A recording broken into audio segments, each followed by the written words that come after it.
2 ദിനവൃത്താന്തം 29:11 മക്കളെ ഇനി അനാസ്ഥ കാണിക്കരുത്. മക്കളെ ഇനി അനാസ്ഥ കാണിക്കരുത്. തൻ്റെ സന്നിധിയിൽ നിൽക്കുന്നതിനും തനിക്ക് ശുശ്രൂഷ ചെയ്യുന്നതിനും ധൂപം അർപ്പിക്കുന്നതിനും കർത്താവ് നിങ്ങളെയാണ് തിരഞ്ഞെടുത്തിരിക്കുന്നത്. നിങ്ങൾക്കൊരു തെരഞ്ഞെടുപ്പുണ്ട്. ഈ സാധാരണയ്ക്കപ്പുറം, ഈ സാധാരണ കാര്യങ്ങൾക്കപ്പുറം ഒരു പ്രത്യേക തെരഞ്ഞെടുപ്പുണ്ടെന്ന് തോന്നിയിട്ടില്ലേ? ഇല്ലേ? അപ്പോൾ ഒരിക്കലും തോന്നിയിട്ടില്ലേ? നിങ്ങൾക്കൊരു പ്രത്യേക വിളിയുണ്ടെന്ന് തോന്നിയിട്ടില്ലേ? ഈ വിരുന്നിനും ആഹാരത്തിനും ഓട്ടത്തിനും ജോലിക്കും കൂലിക്കും വേലയ്ക്കും അപ്പുറം നിങ്ങൾക്ക് ഒരിക്കലും തോന്നിയിട്ടില്ലേ? മക്കളെ ഇനി നിങ്ങൾ അതിൽ അനാസ്ഥ കാണിക്കരുത്. പലരിലൂടെയും ആത്മബന്ധങ്ങളിലൂടെയും ചങ്കിലൂടെയും ഹൃദയത്തിലൂടെയും സ്നേഹത്തിലൂടെയും വചനത്തിലൂടെയും സമർപ്പണത്തിലൂടെയും നിങ്ങളോട് പലരും പറഞ്ഞു തന്നു, മക്കളെ ഇനി അനാസ്ഥ കാണിക്കരുത്. ദൈവത്തിന്റെ സന്നിധിയിൽ നിൽക്കുന്നതിനും ദൈവത്തിന് ശുശ്രൂഷ ചെയ്യുന്നതിനും ഒരു ഉപരി വിളി, ഒരു ഹയർ കോൾ, ഒരു ഉന്നത വിളി നിനക്കുണ്ട്. ആ വിളി നീ പുൽകാത്തിടത്തോളം, ആ വിളി നീ സ്വീകരിക്കാത്തിടത്തോളം നിന്റെ സമാധാനം ദൂരെ ആയിരിക്കും. കർത്താവേ, അങ്ങ് വെച്ചിരിക്കുന്ന വിളിയിലേക്ക് ഞാനും എൻ്റെ കുടുംബവും കുഞ്ഞുങ്ങളും ചെറുപ്പക്കാരും ഉയരട്ടെ.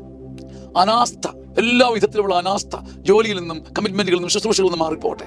അവിടെ അനാസ്ഥ മാറുന്നിടത്ത് അഭിഷേകം മുത്തുമണി പോലെ ചിതറാൻ തുടങ്ങും.